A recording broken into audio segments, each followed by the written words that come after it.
마태복음 7장 21에서 23절 보겠습니다. 읽겠습니다. 너더러 주여 주여 하는 자마다 다 천국에 들어갈 것이 아니요 다만 하늘에 계신 내 아버지의 뜻대로 행하는 자라야 들어가리라.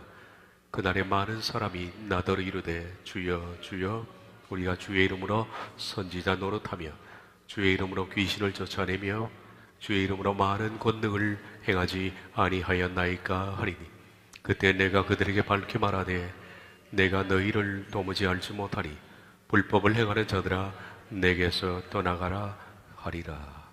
아멘.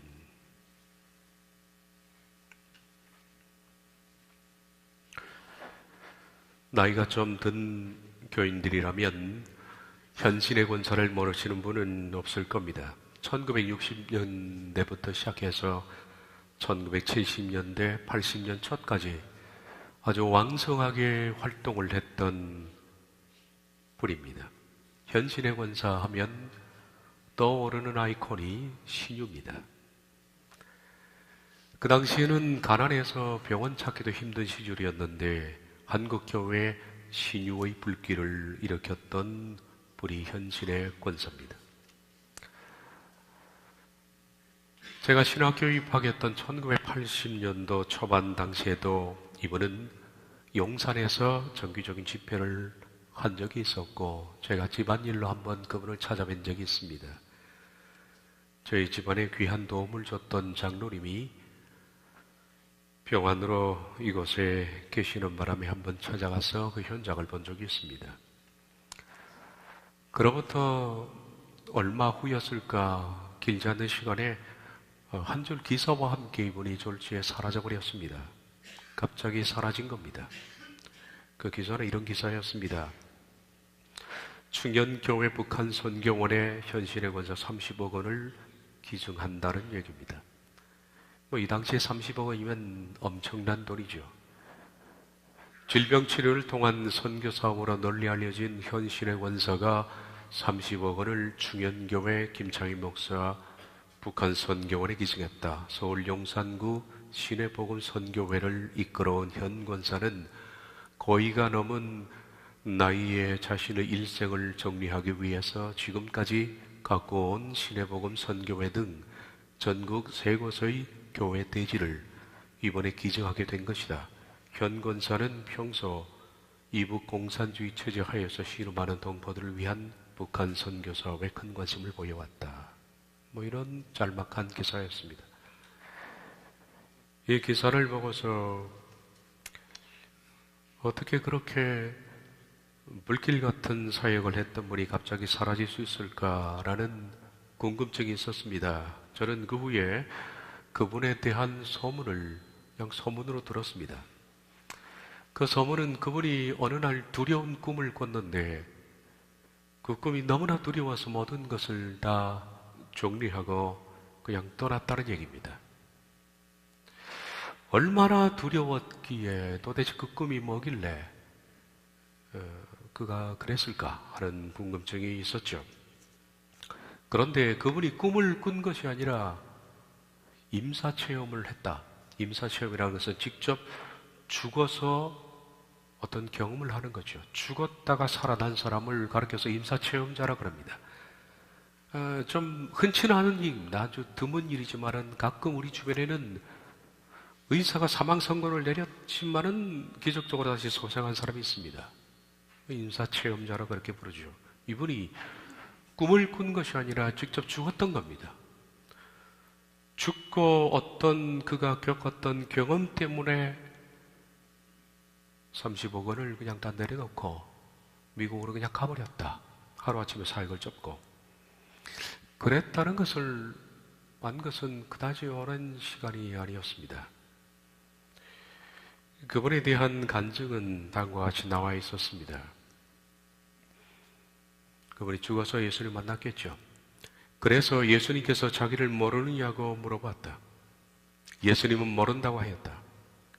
자신이 하나님을 누구보다도 신실하게 잘 섬기고 병 고치는 능력으로 수많은 사람을 고쳐주면서 복음을 전했는데 왜 예수님께서 저를 모르십니까? 하고 물어보았다.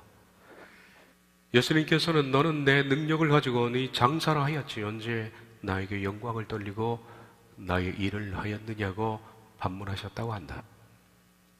한국의 유명한 몇 분의 목사님들을 검역하면서 이분들은 모르시냐고 물어봤는데 대부분 모른다고 하셨다고 한다. 너무나 놀라서 한 번만 회개할 기회를 달라고 예수님께 사정을 하여 허락을 받아 되살아나게 되었다. 마침 시신은 칠성판에 뉘어둔 채로 미국에 살던 아들이 도착하기를 기다리며 입관을 미루고 있었다고 한다.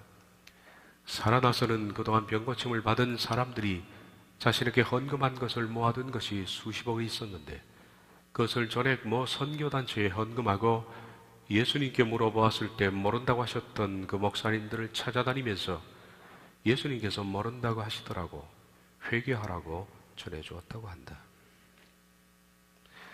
저는 현실의 권사님의 간증의 진위에 대해서는 잘 모르겠습니다. 거기에 대해서 평가하고 싶은 마음이 아닙니다. 하지만 이거 하나는 분명합니다. 그분이 이런 임사체험을 받아서 그가 겪은 충격이 얼마나 컸길래 그랬을까 하는 겁니다. 얼마나 컸길래. 얼마나 그녀가 두려웠고 얼마나 놀라웠으면 하루아침에 모든 것을 다 정리하고 모든 것을 다 정리하고 하루아침에 그냥 사라졌을까. 그 충격 같은 것을 헤아려 볼 수가 있습니다. 그녀는 죽었고 그리고 심판대에 섰다고 본인이 말합니다. 그런데 그 심판대에서 하나님께서 말씀하더랍니다. 나는 너를 모른다.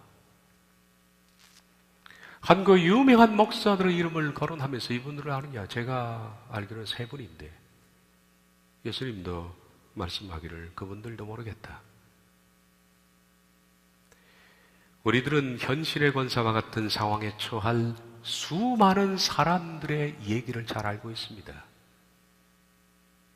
성경은 현실의 권사와 같은 상황에 처할 앞으로 수많은 사람들에 대해서 말씀해 주고 있습니다. 우리가 읽은 본문입니다. 나더러 주여 주여 하는 자마다 나 천국에 들어갈 것이 아니요 다만 하늘에 계신 내 아버지의 뜻대로 행하는 자라야 들어가리라. 그날에 많은 사람이 나더러 이르되 주여 주여 우리가 주의 이름으로 선지자 노릇하며 주의 이름으로 귀신을 쫓아내며 주의 이름으로 많은 권능을 행하지 아니하였나이까 하리니 그때 내가 그들에게 밝히 말하되 내가 너희를 도무지 알지 못하니 불법을 행하는 자들아 내게서 떠나가라 하리라.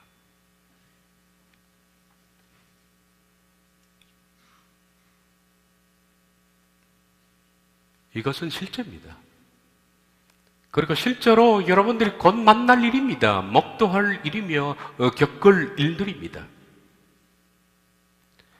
지금은 아주 먼 미래의 어떤 일로 생각되지만은 눈 감으면 이 상황이 바로 내 앞에 펼쳐질 그런 문제입니다. 세상에서 가장 두려운 선언이 뭐냐 하면 예수님께서 우리 목숨이 떨어진 그 순간에 이렇게 말씀하실지 모르는 이 선언입니다. 내게서 떠나가라. 불법을 행하는 자들아 내게서 떠나가라.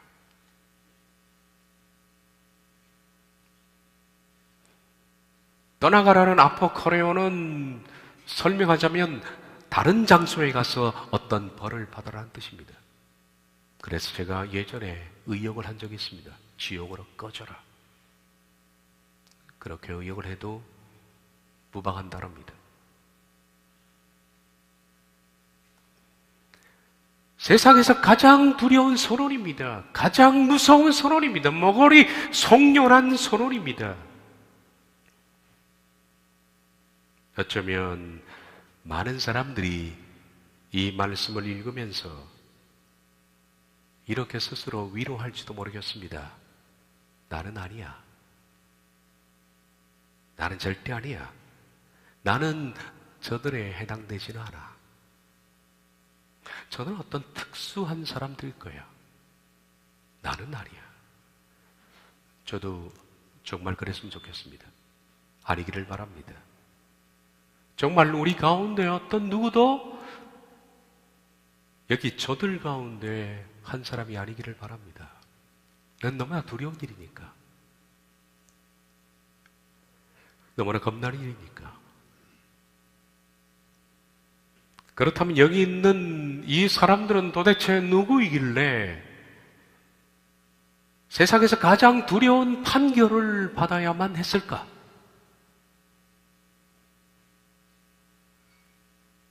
물론 이 스토리는 저 교회 밖에 있는 사람들이 아닙니다. 교회 안에 있는 사람들의 얘기입니다. 누구이길래 도대체 그들은 이런 선언을 받아야 할까? 혹시 이단 아닐까? 혹시 교회 공금을 횡령해 먹은 사람들은 아닐까? 가늠하고 사기를 친 사람들은 아닐까? 그런 사람들이야 여기 이렇게 되는 것은 당연합니다. 그런데 여기 나와 있는 이 사람들은 실망스럽게도 전혀 그런 사람이 아닐 것이다. 전혀 아닙니다. 이단도 아닙니다. 사기를 치고 횡령한 사람도 아닙니다. 이들은 윤리와 도덕성에 문제 있는 사람들이 아닙니다. 그게 두려운 일입니다. 뭔가 범법자다 그러면 위로가 됩니다. 그런 사람이니까. 근데 그런 사람들이 아닙니다. 그렇다면 혹시 이들은 하나님께 충성되지 않거나 믿다가 변절한 사람들은 아닐까? 그것도 아닙니다. 반대로 그들은 충성된 사람이었습니다. 그리고 변절자가 아닙니다. 성경은 이들이 얼마나 확고한 충성심과 고백을 갖고 있었는지에 대해서 말씀을 합니다. 주여 주여 우리가 주의 이름으로 선지자 노릇하며 주의 이름으로 귀신을 쫓아내며 주의 이름으로 많은 권능을 행하지 아니하였나이까? 그들은 충성된 사람이었습니다. 그들은 확고한 사람들이었습니다. 변절자가 아닙니다. 여러분, 그게 문제입니다. 그런데 그들은 왜 세상에서 가장 두려운 선언을 들어야만 했을까? 혹시 그렇다면 그들은 어떤 선지자들과 같은 자기에게 주어진 특수 사명이 있었는데 그 사명을 받은 성경에서 아주 소수의 사람들이었는데 그런 사명을 감당하지 못해서 예수님이 이러시는가? 과연 그들은 소수의 선지자 같은 사람이었을까? 그런데 그것도 아닙니다. 왜냐하면 예수님께서는 이들이 소수가 아니라 다수라 그랬습니다. 이들은 다수입니다. 적은 수가 아닙니다. 말씀하지 않습니까? 그날에 많은 사람들이 나더러 이르되 그날에 어떤 사람이라고 차라리 고치고 싶어요. 눈을 씻고 보이고 봐도 많은 사람이라고 기록되어 있습니다. 그래서 우리가 이 말씀을 읽을 때 두려운 공포심을 느끼는 겁니다. 이런 선언을 들을 사람이 소수가 아니라 다수라는 겁니다. 다수입니다. 그리고 이들은 교회 안에 있는 사람들입니다. 이들은 특수 목적을 받은 사람들도 아닙니다. 이들은 윤리와 도덕성에 문제가 있는 사람도 아닙니다. 충성심에 문제가 있는 사람도 아니고 변절자도 아닙니다.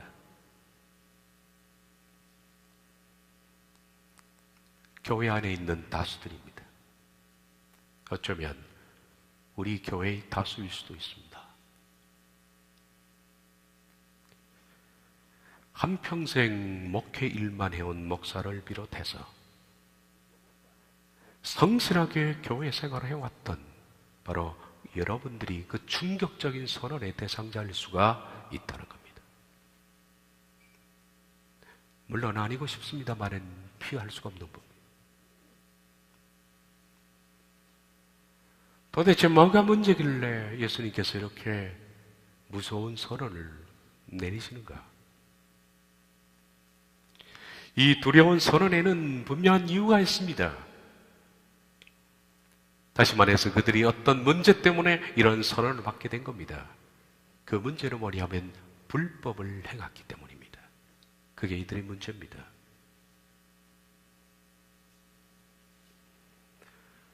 (7장 23절) 하반절에 불법을 행하는 자들아 내게서 떠나가라. 그들은 불법을 행했기 때문입니다.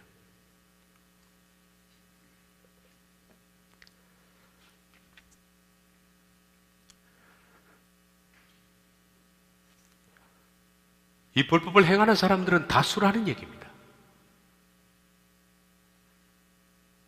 불법이 뭐길래? 도대체 불법이 뭐길래? 불법이라는 것은 아노미아라는 이 단어는 법이 없는 상태입니다. 근데 두 가지 의미를 가지고 있습니다. 첫째, 그것을 모르고 저지른 것. 법이라는 걸 모르고 저질러도 불법입니다. 그건 당연히 불법이죠.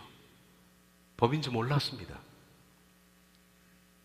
사람들은 그럽니다. 나 몰랐는데요. 안 통합니다. 뭐 했니? 충분히 고지했는데 뭐 했니? 모른다는 것은 심판을 피해 나갈 수 있는 빈거가 아닙니다. 하나님은 충분히 알리셨습니다. 법에 대해서. 두 번째, 알고도 지키지 않은 것. 알고도 지키지 않은 것. 법이 먼저 알고 있습니다. 이 둘 가운데 여러분들은 만약에 내게서 떠나가라는 선언을 듣게 되면 어디에 해당되느냐 하면 두 번째에 해당됩니다. 여러분은 다 압니다. 알고도 지키지 않은 겁니다. 그 둘 다 불법입니다. 모르는 것도 핑계가 될 수 없고, 그리고 알고도 지키지 않은 것 당연한 겁니다. 불법입니다. 그것이 뭘까? 불법이 뭘까? 뭘 범했다는 걸까? 뭐가 하나님의 법이고, 그리고 도대체 하나님의 법이 뭐길래 그걸 모르고 지키지 않았고, 어떤 사람은 알고도 지키지 않았을까? 물론 우리가 마태복음 21장 나와 있던 이 말씀을 요 말씀만 놓고 보면 불법이 뭔지를 모를 겁니다. 도대체 이 문장 속에서 뭘 말하는지는 모르니까. 우리 이 말씀을 좀 더 깊이 이해하기 위해서는 확대해야 합니다. 전후좌우 문맥을 확대해야 됩니다. 불법이 뭔지를 알기 위해서는. 오늘은 마태복음 7장까지만 확대하겠습니다. 그리고 다음 시간에는 산상보훈 전체를 확대해서 불법에 대해서 말씀을 드릴 겁니다. 2시간에 걸쳐서 말씀드릴 겁니다. 첫째, 오늘은 마태복음 7장 안에서만 약간 확대해도 불법이 뭔지가 밝혀집니다. 이 말씀보다 좀 더 위로 올라가서 보겠습니다. 좁은 문으로 들어가라. 멸망으로 인도하는 문은 크고 그 길이 넓어 그리로 들어가는 자가 많고 생명으로 인도하는 문은 좁고 길이 협착하여 찾는 이가 적음이라.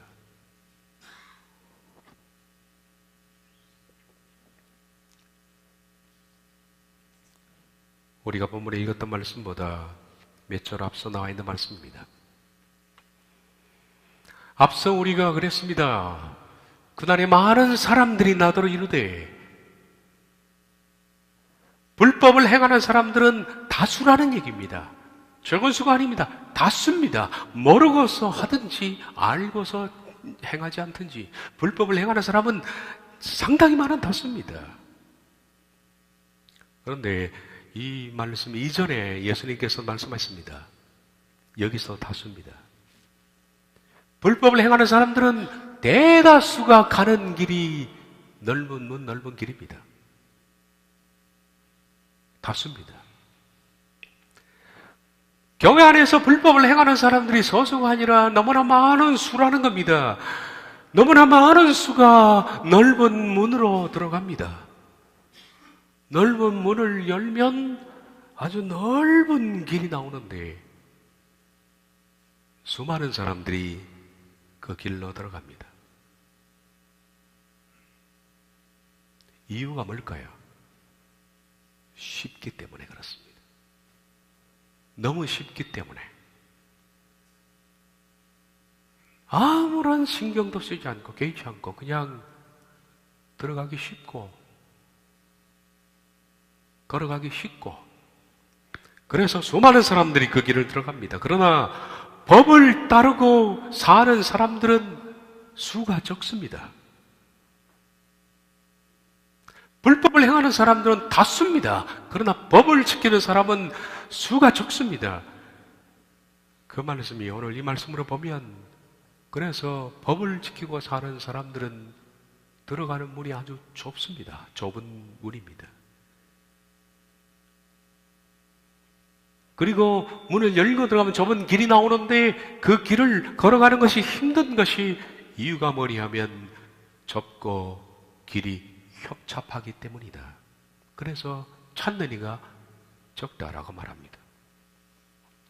협잡이라는 늘립보라는 이 단어는 압박하다, 억압하다, 괴롭히다 라는 뜻입니다. 원래 늘립보는 타작할 때 쓰는 용어라 그럽니다. 압력을 줘서 문지르면 껍질에서 알미가 튀어나올 때 들립보라고 부릅니다. 그래서 압박하다, 억압하다, 괴롭히다 그렇게 해서 알갱이를 얻어내는 상태를 들립보라고 합니다.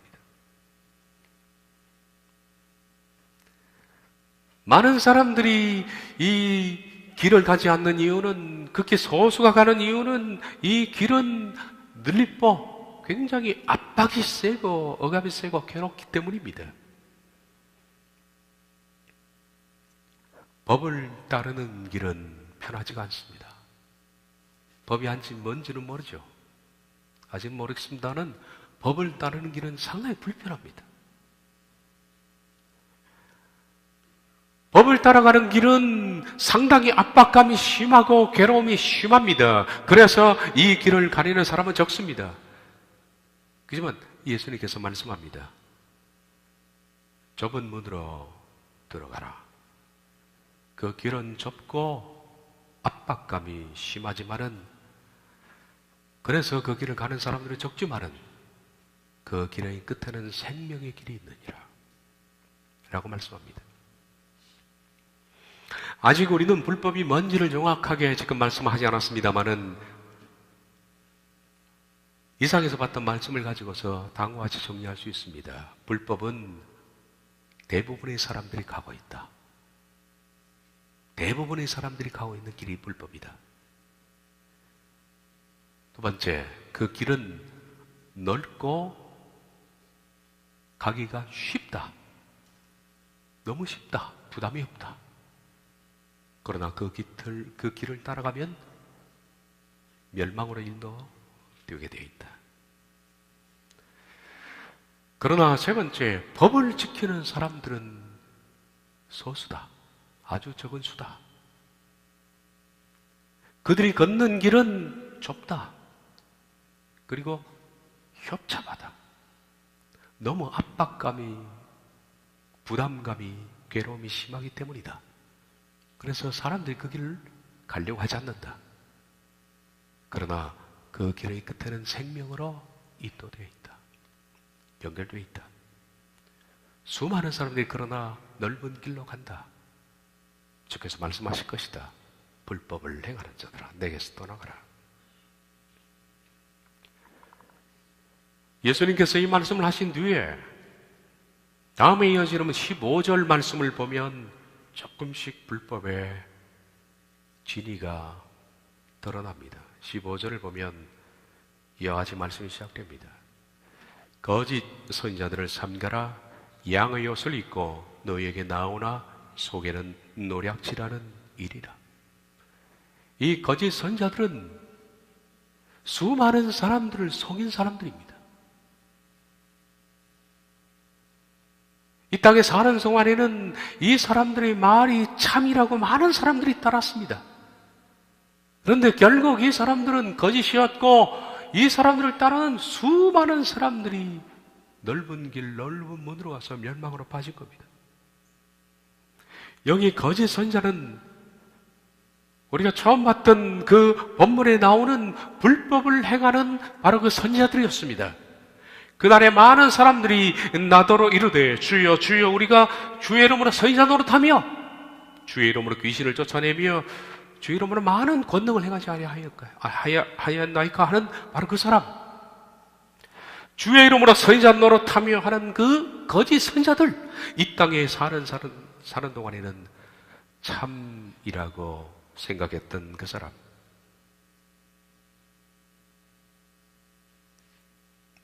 그러나 그들은 거짓이었습니다. 자기도 속았고 많은 사람을 속였습니다. 많은 사람들을 속아 넘어갔습니다. 그 거짓 선지자를 삼가라. 그들은 양의 옷을 입고 너에게 나오나 하나님의 사랑 갖고 그리고 하나님의 진리를 말하는 것 같지만은 너희 영혼을 다 노략질한다.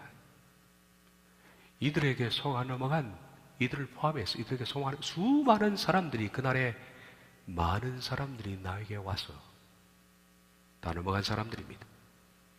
그리고 이들이 다 넓은 길로 간 사람들입니다. 멸망으로 이어지는. 왜 그들이 거짓일까? 왜 그들이 거짓인가 하면 그들은 법이 아닌 것을 가르쳤고 수많은 사람들은 불법을 법이라고 생각해서 따랐기 때문입니다. 거짓 것을 가르치고 거짓 따른 사람들은 이 세상에서 다수라는 겁니다. 그리고 그들이 배운 것과 그들이 걸어갔던 그 길은 넓은 길입니다. 다시 말해서 걷기 쉬운 길이었습니다. 너무나 쉬웠던 길입니다. 그들은 거짓을 가르쳤고 결과적으로 그들이 거짓을 가르쳤기 때문에 결코 얻어내지 못한 것이 있습니다. 참은 진리의 밭에서 얻어내는 것이 있는데 거짓은 절대로 흉내를 내지를 못합니다. 진리의 밭에서 얻어내지 못하는 것이 있습니다. 그것이 바로 불법의 핵심입니다. 불법이 무엇인지를 말하는 것이죠. 불법을 행하는 자는 얻어내지 못하는 것. 그러나 법을 따라간 사람은 얻어내는 것. 그것이 바로 열매라고 말합니다.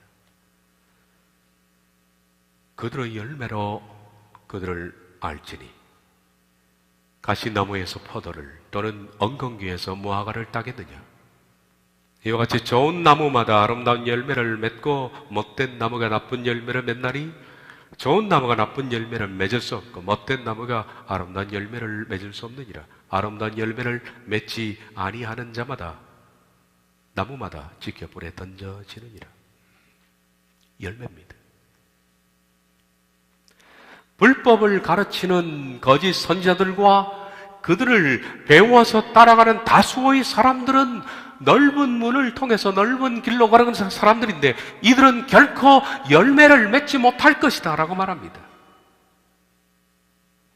그러나 좁은 문을 통해서 좁은 길을 걸어가는 사람들은 압박감과 괴로움이 심하지만은 그 길을 따라가는 사람들은 열매를 맺는 사람이다. 이들은 아주 적은 수다라고 말합니다.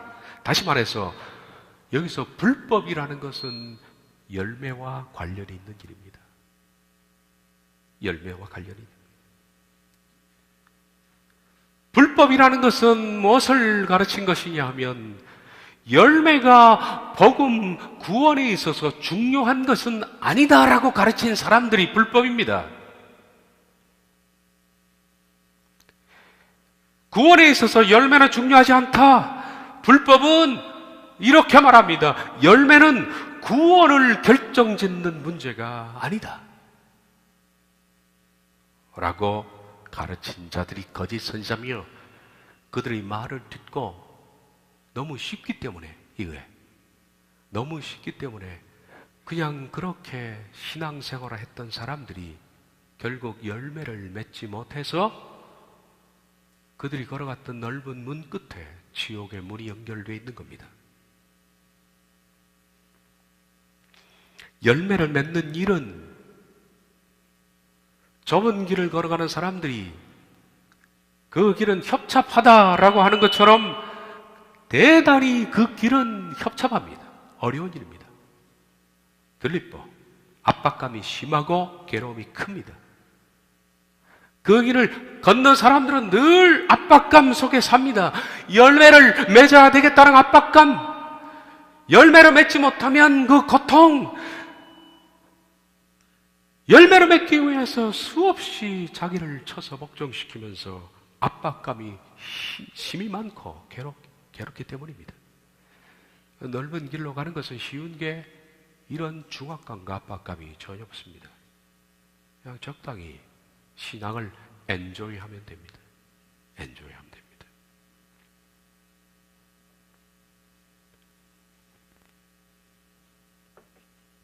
수많은 거짓 선지자들이 그렇게 가르칩니다. 수많은 사람들이 그렇게 가르칩니다. 그리고 수많은 사람들이 그들의 말을 따릅니다. 열매는 소중하지 않습니다. 중요한 것은 예수님이 당신을 구원한 것이지 무슨 열매가 중요합니까? 거룩한 삶, 예수님을 닮은 성품, 그건 그렇게 중요하지 않습니다. 왜냐하면 당신은 예수 그리스도께서 하나님의 주권으로 구원했기 때문입니다. 예수 그리스도를 구주로 고백하는 그 사람이 있다면 그 사람은 이미 구원을 받은 사람입니다. 당신은 바로 장세전에 예비된 바로 그 사람입니다. 당신이 할 수 없는 구원을 하나님께서 다 하셨다는 사실 때문에 당신 그냥 감사하십시오. 찬양만 하면 됩니다. 그분을 찬양하십시오. 이 얼마나 놀라운 복음입니까? 어느 거짓 것들이 스피커를 틀어놓고 거짓을 발설하고 있습니다. 수많은 사람들이 거짓의 소리를 듣고 열매, 곧 신앙의 결과물을 만들지 않고 그저 편안하게 이미 구원을 받았다는 안도감 속에서 젖병 빨면서 지옥으로 달려가고 있는 겁니다. 평생을 악하게 살다가 마지막에 교회에 나와서 어쩌다 세례를 받고 죽은 사람들이 말합니다. 하나님의 은혜로 구원을 받았습니다. 감사하십시오. 불법과 사기와 불의 속에 살았던 사람이 마지막 숨을 몰아쉬면서 목사를 따라 영적 기도를 했다고 해서 장서전에 그 이름이 이미 생명록에 구원 기록된 사람이라고 감사하라고 그분은 천국 같다고 말합니다. 길 가다가 4영리짜리 거짓 복음을 따라서 영적 기도 몇 줄 했다고 해서 그 자리에서 당신은 이미 구원을 받았습니다라고 말합니다. 여기 있는 교인들 가운데 그냥 밖에 세워두면 세상 사람인지 교인인지 전혀 구별이 안 가는 그런 사람들이 그냥 주일날 교회 와서 11조 내고 집사요, 권사요, 임직을 받았으니 그가 죽으면 천국 같다고 난리법석입니다. 집사로, 권사로, 심지어 목사로 살다가 자살을 해도 구원받았으니 괜찮다고 위로를 합니다. 자살은 마치 정신병자처럼 정신적인 질병이니까 하나님이 긍휼히 여기실 것이라고 위로합니다. 구원이 그렇게 쉽게 보입니까? 구원이 그렇게 만만합니까? 문제는 구원을 너무나 만만하게 보는 겁니다.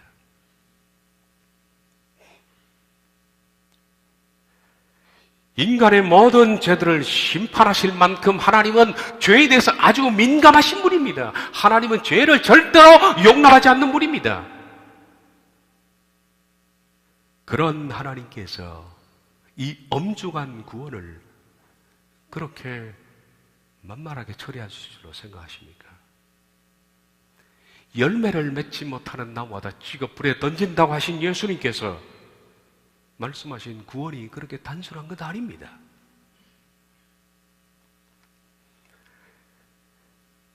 예수님 당시에 종교인들은 열심히 믿었습니다.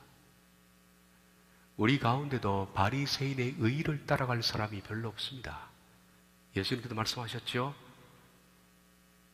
이것도 버리지 말고 저것도 행하라. 너희가 바리새인과 서기관들의 의보다 더 낫지 못하면 결단코 천국에 들어가지 못하리라. 말했던 그 사람의 의, 일주일에 하루 이틀 금식하고 하루 종일 구제하고 하루 종일 선교하러 다니고 남은 시간에 전도하러 다니고 하루에 정한 기도의 시간이 꼭 정해져 있고, 그들은 결코 다투지 않습니다. 결코 막말하지 않습니다.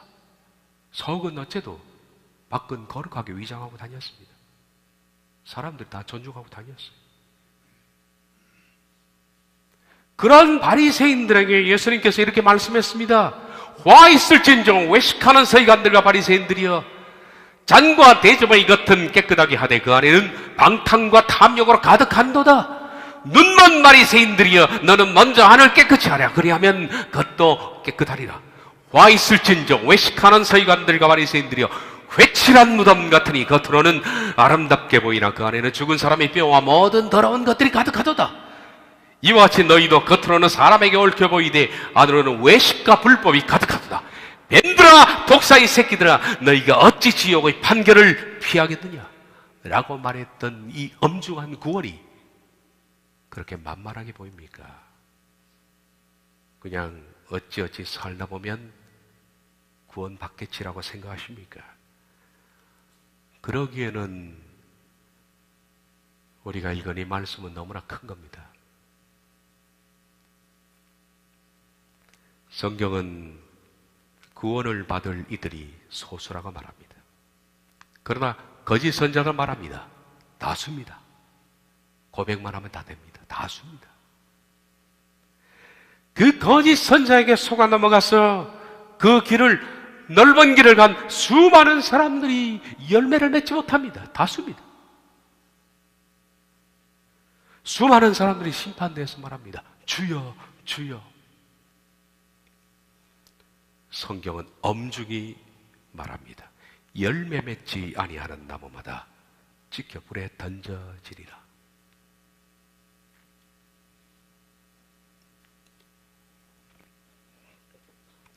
이러므로 그들의 열매로 그들을 알리라.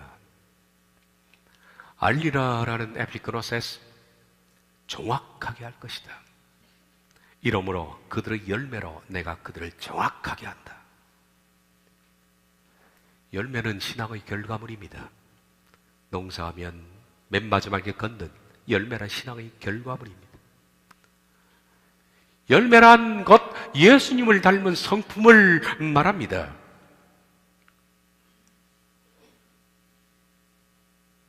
그러므로 여기서 심판대에서 하나님께서 요구하시는 것은 우리가 믿고 평생 예수님을 닮은 성품을 갖기 위해서 얼마나 그 압박감이 심하고 괴로움이 심한 좁은 길을 그가 걸어왔느냐, 그리고 얼마나 많이 자기를 죽였느냐, 얼마나 예수님의 성품을 만들어냈느냐라는 결과물을 제시해달라는 겁니다. 그렇지 않으면 지구 불에 던질 것이다. 열매가 필요 없다고 말한 거짓 선지자들과 그들의 말을 믿고 따른 수많은 종교인들은 지구 불에 던진다라고 말합니다. 거짓 선지자들의 가르침은 그랬죠. 신앙 고백만 하면 구원은 받은 겁니다. 참 쉽습니다. 참 쉽습니다. 너무 쉽습니다. 그래서 그것이 넓은 물입니다. 그리고 넓은 길입니다. 그 길을 찾는 사람이 그렇게 많은 이유입니다. 압박감이 없기 때문입니다. 그러나 그래서 다수가 이런 선언을 듣겠죠. 불법을 행하는 자들아, 내게서 떠나가라. 그러나 좁은 길을 걷는 사람들은 소수입니다.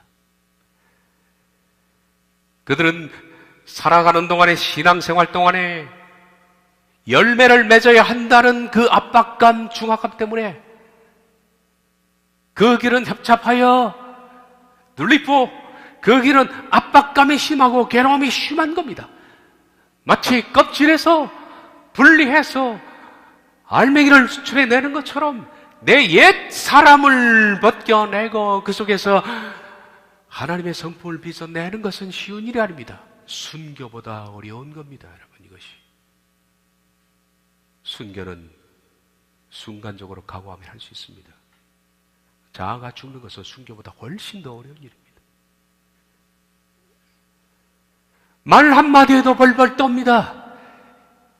하나님 앞에서 죄를 짓고 나서 범죄하고 나서 벌벌 떱니다. 누가 뭘 하셨는데. 많은 사람들이 그렇게 믿고 있는데 혼자 괴로워하는 겁니다. 혼자 힘들어하는 겁니다. 괜히 남들도 알아차지 못하는 교만스러운 한마디 때문에 혼자 괴로워하는 겁니다.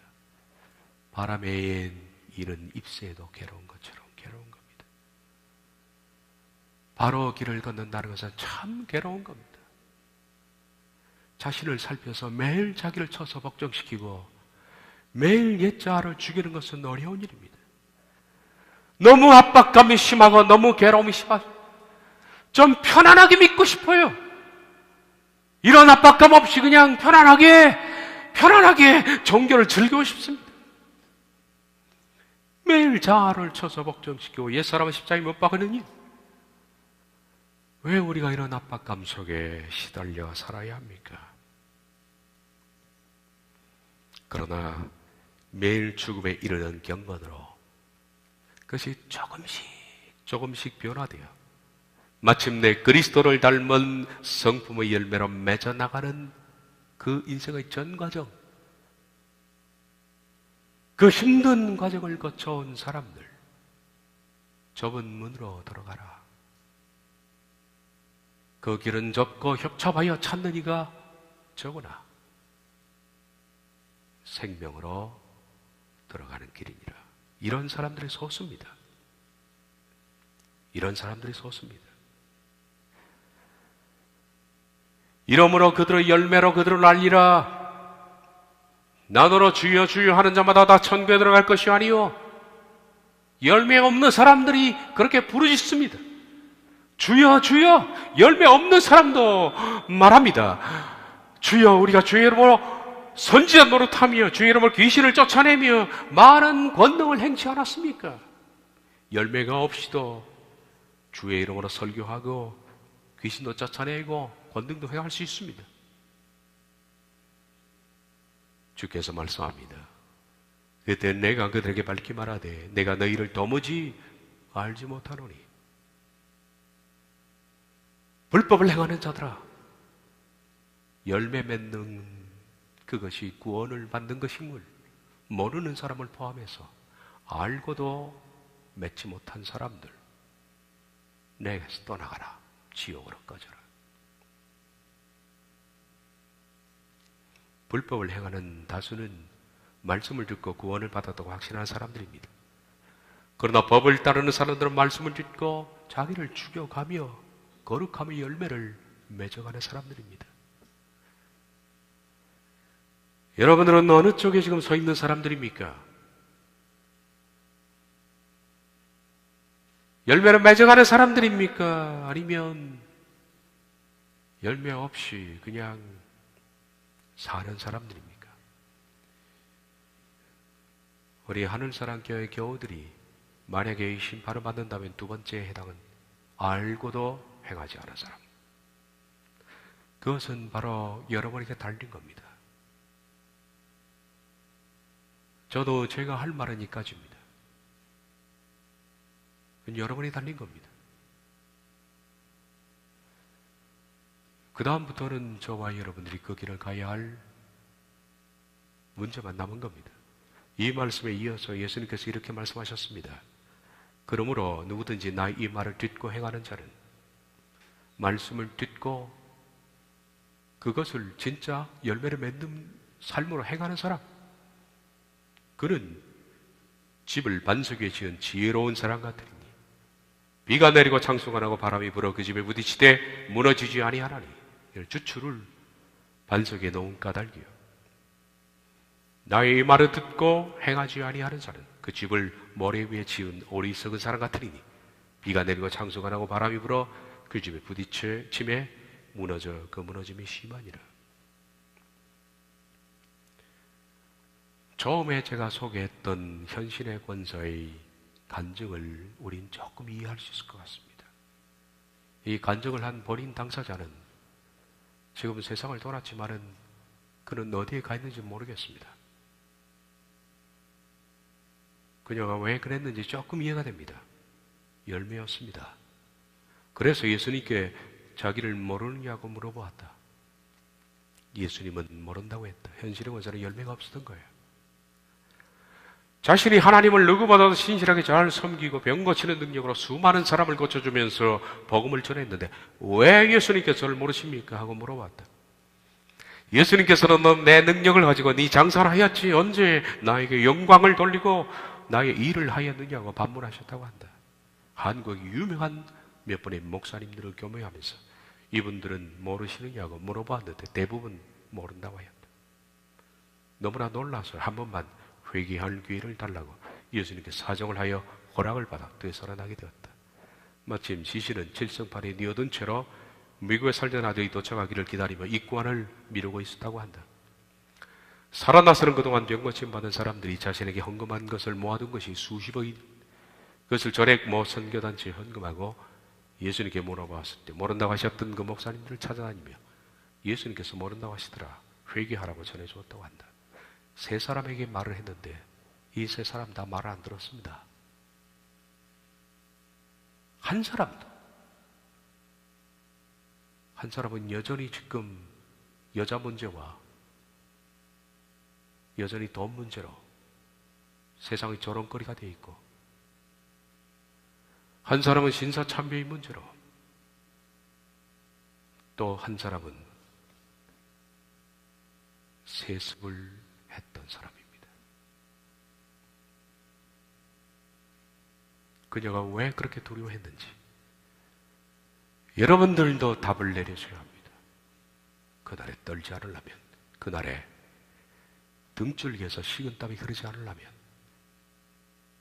살아있는 동안에 답을 내리십시오.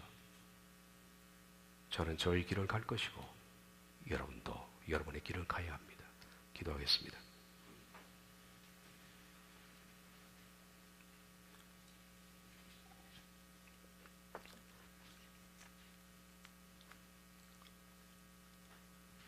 살아있다는 것은 고칠 수 있는 기회가 있는 것이고 살아있다는 것은 바꿀 수 있는 기회가 있다는 것입니다.